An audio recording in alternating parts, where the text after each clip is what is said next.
निलेश लंकेजी।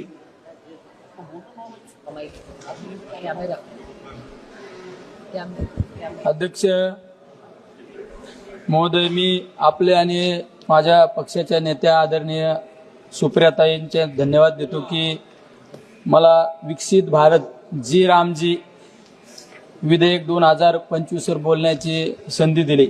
अध्यक्ष महोदय, मी आज या सभागृहात विकसित भारत जी रामजी हे विधेयक 2025 वर माझ्या राष्ट्रवादी काँग्रेस पार्टी आदरणीय शरदचंद्रजी पवार पक्षाच्या वतीने विचार मांडण्यासाठी उभा आहे। अध्यक्ष महोदय, या विधेयकाचे नाव वाचल्यानंतर एक गोष्ट प्रकर्षाने जाणवती की या सरकारला कामापेक्षा नावाचे राजकारण करण्यामध्ये अधिक रस आहे।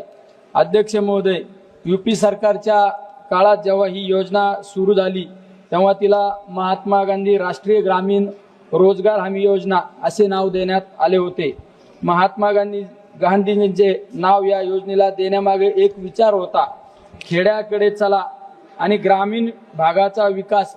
पण आज हे सरकार केवळ राजकीय हेतूने प्रेरित होऊन राष्ट्रपित्यांचे नाव या योजनेवरून पुसून टाकण्याचा प्रयत्न करत आहे आणि त्याला जी रामजी असे नाव देत आहे। अध्यक्ष महोदय, नावे बदलण्याने मजुरांचे नशीब बदलत नाही, तर त्यासाठी प्रामाणिकपणे अंमलबजावणी करणे गरजेचे असते।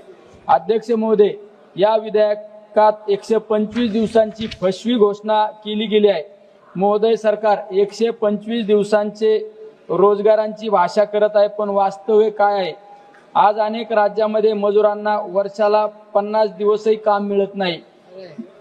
जुन्या योजनेतील 100 दिवसांचे काम 11 वर्ष पूर्ण देऊ न शकणारे हे सरकार 125 दिवसांचे आश्वासन कोणाला देत आहे? ही केवळ निवडणुकांचा इव्हेंट करण्याची तयारी आहे। अध्यक्ष महोदय, हे बिल रोजगार देण्यासाठी आहे की लोकशाही दिशाभूल करण्यासाठी?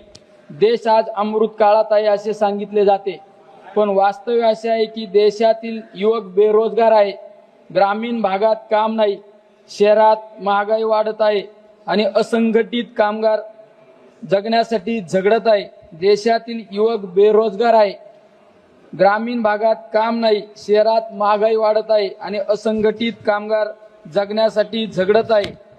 अध्यक्ष महोदय, या बिलामध्ये कुठेही रोजगारांची कायदेशीर हमी दिलेली नाही। मग सरकार काय सांगत आहे? मिशन राबवू, प्रोत्साहन देऊ, संभाव्यता निर्माण करू, पण युवकांना संभाव्यता नकोत, नोकऱ्या हव्या आहेत। जोपर्यंत कायदेशीर हमी नाही